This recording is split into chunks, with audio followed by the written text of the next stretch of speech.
Hello my beauties, welcome to my channel. Thank you so much for clicking on today's video. So today we're going to talk about boundaries and how to set them.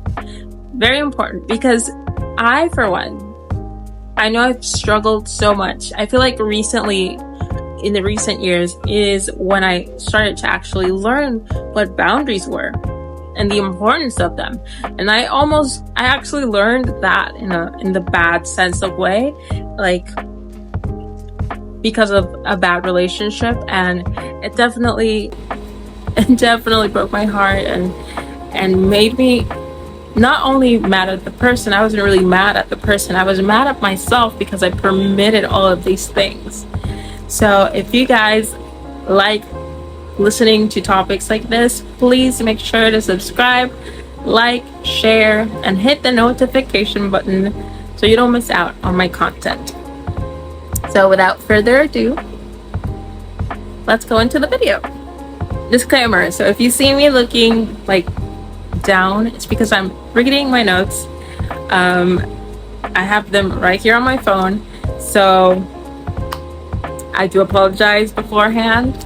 And if you hear any noises, the same, I have a very noisy house surrounding, so I apologize for that as well. But without further ado, okay. So we know that setting personal boundaries are essential to maintaining, healthy relationships, not only with our partner or our spouse or whatever, but actually with our family members. Even for ourselves, we need to have boundaries with ourselves in order to be healthy. So boundaries help us define how we expect to be treated and how we interact with others, right? And providing how the framework should be, for a respectful, balanced interaction, relationship, right?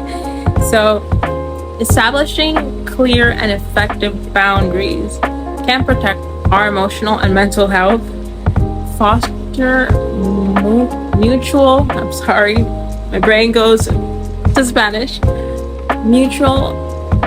respect, and enhances our overall quality of life. Number 1, identify your own needs and limits.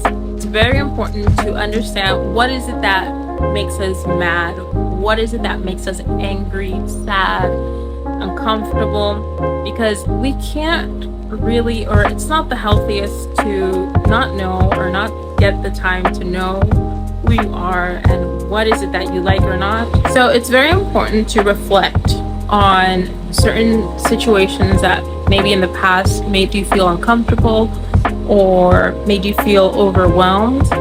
It's very important to, like one of my favorite YouTubers says, Shallon Lester, I don't know if you guys watch her, I love her.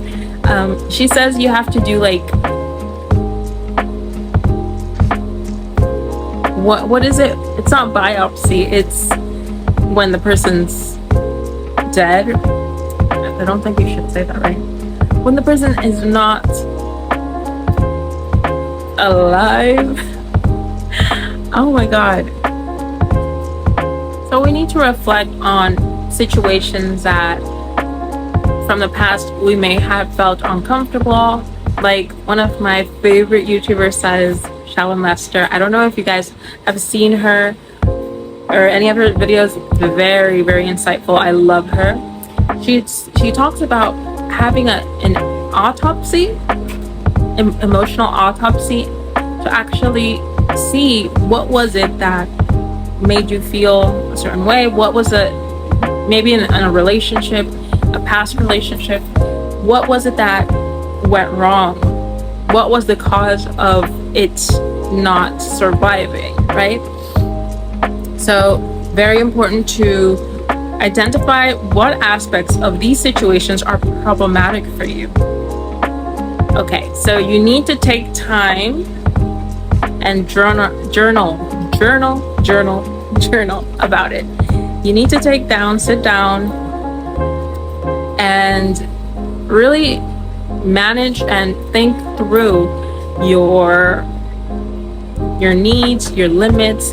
What is it that you like? What is it that you don't like? Your strengths, your weaknesses, all of that. So you can be able to assess your emotional needs, emotional and physical and time-related boundaries, so you can understand where you can draw the line for yourself and for others, right? Remember, it's very important to remember that boundaries aren't just for other people. That is very interesting. I'm quoting Shallon Lester again because I just love her. She's very smart. She's in one of her videos, she talks about how boundaries are like having a fence, right?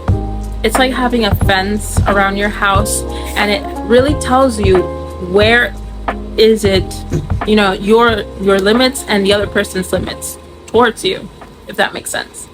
So it's very important to establish where your fence is, know where your fence is located. Very important. Tip number 2, communicate clearly and assertively. Why is it important? When we don't say what we really want to say, it usually either it comes in a passive aggressive type of tone, or we tend to be very outspokenly, very outward, and get very aggressive, and that really doesn't help at all, really. So let's think of it this way. If you need personal space, and let's say you live with a roommate, right? And you need some quiet time in the evenings to focus maybe on work, school, you name it. Setting a good boundary would be talking to the person and being like, hey, I need this amount of time for us to be, quiet because I really need to study. And yeah, try to sort things out with that person, communicate assertively, and express it clearly so that person has no doubt that what were your intentions, what was it that you wanted to say. So it's very important. So something you could do is use I statements to express your needs clearly and assertively. Avoid blaming, criticism, and the focus on how the boundary benefits your well-being. Because the other person will be like, oh, but let's say, oh, I just want this for me. But the other person maybe also needs that time, that space. So really sorting things out, clearly communicating what is it that you want, trying to, get into a happy medium would be fantastic. And that is one of the things you could do to build and strengthen your boundaries. Tip number 3, be consistent and follow through. I think this is one of the toughest things we could do, because sometimes as a former people pleaser, I still have people pleaser tendencies, which I guess most of us have, but still, sometimes being consistent and reinforcing your boundaries can be very difficult. So let's put this example. Let's say you enforce a boundary for your work hours, such as not checking your phone or your emails at certain time at the day, right? Maybe you got out of work at 6 p.m. and you're like, I'm not checking my work phone or my emails past 6, right? So sticking to it, even if colleagues expect you to be available at time, is very important. Stick through. Do not check your emails. So that's why I say it's very important to not only think about boundaries within other people, but you have to actually practice them for yourself. You need to be able to enforce that boundary not to others, but also to yourself. Tip number 4, practice self-care and self-respect. So if you find yourself in social gatherings that are draining for you, I do think that there are social situations in which I do get very drained depending on who I'm with, really. So prioritizing self-care by declining certain invitations that you know that are going to drain you, or if you know that that event will be in a day that you know that you need to recharge, very important to prioritize your self-care, and that will increase your self-respect. Recognize that setting boundaries is an act of self-respect because you're listening to yourself and you're honoring that thing that you need and want. So very important to prioritize your well-being, your mindfulness, and be mindful of those needs. And that will ensure that you're not sacrificing your health and your happiness for others. Tip number 5, negotiate and adjust boundaries as needed. Understand that the boundaries can be flexible and may require adjustments. Like I said before, not always you need to reinforce your boundaries, but there are moments in which you can say, okay, I can readjust this, or we can get to a happy medium. Honestly, the healthiest boundaries are the flexible ones, because we have the porous boundaries, we have the flexible ones, and we have rigid boundaries. And the healthiest ones are the ones that can adjust and have that flexibility, right? So let's have this example. So in a collaborative project, you need to negotiate a deadline with team members to ensure they align with your workload. So communicate your availability and work together to find a compromise. So that's what I'm saying. Compromise is very important. That will ultimately make you a healthy person. We can't always have rigidness, and we can't always be a yes person, right? So it's very important to adjust and see, yeah, I can fit this in this weekend or through the week, you know?